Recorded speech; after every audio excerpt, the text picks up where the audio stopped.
Life is full of such strange phenomenon like ghosts, Bigfoot, cryptids, shadow people, and people who like pineapple on pizza. Well, all those except the last part. But I find reading stories of people having these experiences to be more intriguing than most feature-length movies.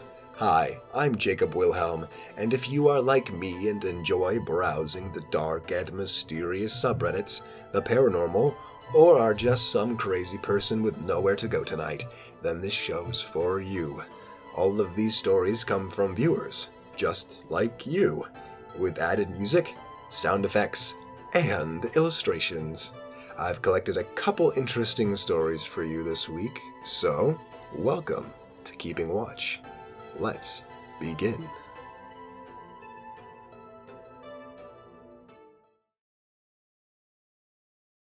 Camping can be a fun pastime, assuming you brought enough bug spray and don't plan on fistfighting any bears. It's a great way to escape our busy lives and get in tune with the natural world. But the darkness of the forest can hide things we would prefer not to see. The trees providing cover for all manner of mysteries. As a Reddit user, Junkxedge witnessed in The Camp Visitor.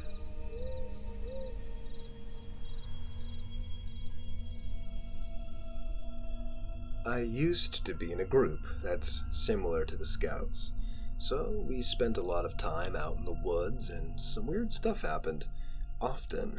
But most of the time, it was easy to explain. One thing happened, though, that to this day scares the living crap out of me. I was a leader for the age group of the 8 to 10-year-olds, and we were out on a camping trip. It was the first year we stayed out on that terrain, and it was huge.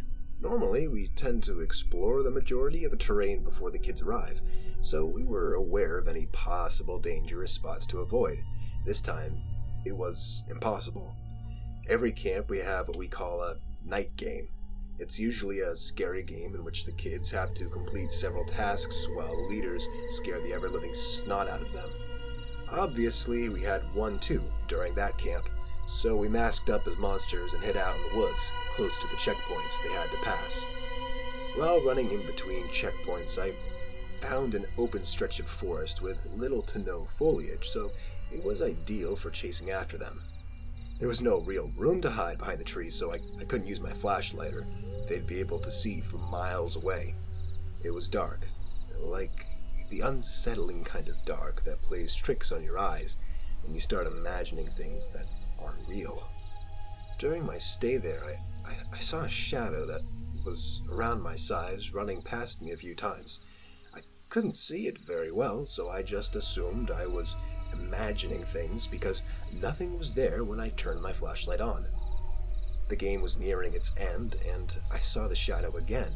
This time I could see it, vaguely standing near a tree not too far away from me. I thought it was one of the other leaders hiding to scare kids, and decided to go over there as it was about time to go back. I aimed my flashlight towards the tree, and while getting closer, I noticed that there was indeed someone standing there, dressed in what looked like a torn burlap sack.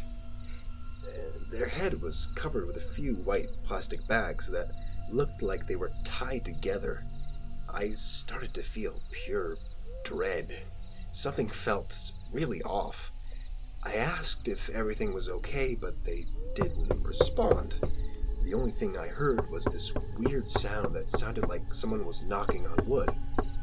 Nevertheless, I went a bit closer until I was about 10 meters away from this person. The knocking sound turned out to be that person smacking his head repeatedly into the tree, and I noticed he looked like a male. He was barefoot, and his arms and legs were covered with crusted mud. His hands were in a weird, cramped position. I was convinced this was just one of the other leaders pulling a prank, so I told them to knock it off. He slowly turned his head and started walking towards me. Something inside me just told me to run. It didn't matter if it was just a stupid prank, and I ran away scared for nothing. If this wasn't a prank, it felt a lot like I was in serious danger. So I ran as fast as I could. I heard him running after me, but I didn't want to turn around to look, as I'd probably run into a tree. I arrived back at the campsite, and every single person that could be dressed like that was already there. They couldn't have gotten there before me. And if they did, they sure as hell didn't have the time to change into their regular clothes. Still, I told them that they gave me a good scare with that. They just gave me weird looks, thinking I was trying to scare them, and we left it there. The next day, I wanted to go check it out. Who knows? Maybe some weirdo ate the wrong mushrooms and might be out there dying from hypothermia. I took someone else with me just in case, and there was nothing but endless trees. We arrived at the tree where I saw the person banging his head, and there was a dead, skinned, decomposing rabbit nailed to the tree. We called the cops. We looked around quickly and brushed it off as just a prank from another scouting group or some kids from nearby town, and left it at that.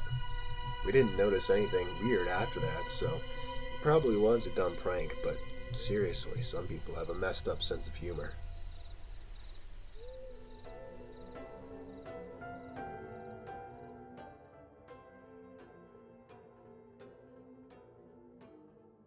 The sea can be a cruel and dangerous place. If one's not careful, they could easily capsize or run aground. Many a vessel and many a life have been claimed by the sea. Thankfully, there are members of the Coast Guard, like Reddit user GhostlyUSCG, to keep us safe. But as you will see in Cries for Help, this won't be a routine shift. Throwaway account, for obvious reasons, but this is my story. I used to be stationed on the Oregon coast. I'm in the Coast Guard, still am, and was at an extremely busy Coast Guard station. We had boats called 47s that were able to flip over if they were submerged and come back self-righted. I'm no longer at said station, so I thought it would be best to share my experiences here. Back in 2013, we got a call for a vessel that had capsized just outside the bar. It was January, and the bar was known to be one of the worst in the country. It had 3 people on board, and was a well-known crabbing boat. We quickly loaded up in our 47 and took off, rescue lines in hand. Our bay is massive, like huge, and so the bar is about 20 minutes away. When we arrived, there was debris in the water. We never found any other traces of the boat. A helicopter was launched, and we found 2 of the guys on the boat. But the third? Well, after 48 hours in 52-degree water, there's really not all that much we can do.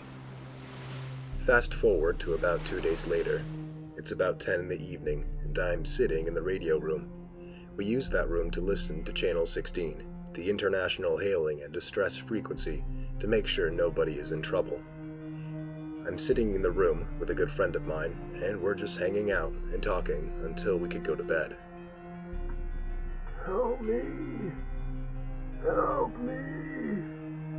The radio tower lights up green, letting us know someone is broadcasting off that channel. Instantly, we go into full search and rescue mode. I get on the radio, asking what the position of the boater is. My friend is calling up people, telling them to get out of bed and down to the boats. He asks me to pull up a line of bearing for the Mayday call. I do, and it's exactly where the crabbing boat sank. We searched long and hard for whoever had cried for help, but never found anything. No debris from the boat, no body, no nothing.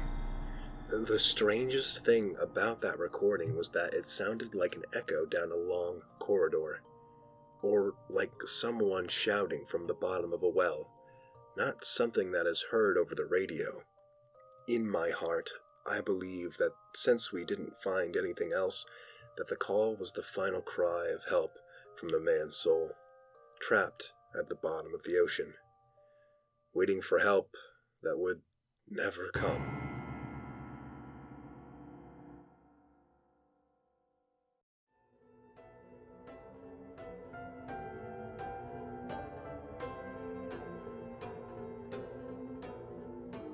And here we are. You made it through the watch. Those were some great stories, weren't they?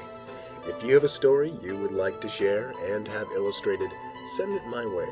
Stories can be sent to my email at jacobwilhelm@gmail.com.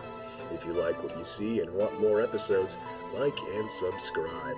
For all the latest updates of Keeping Watch, check us out on Twitter, Instagram, and Facebook, all under the same name, Keeping Watch.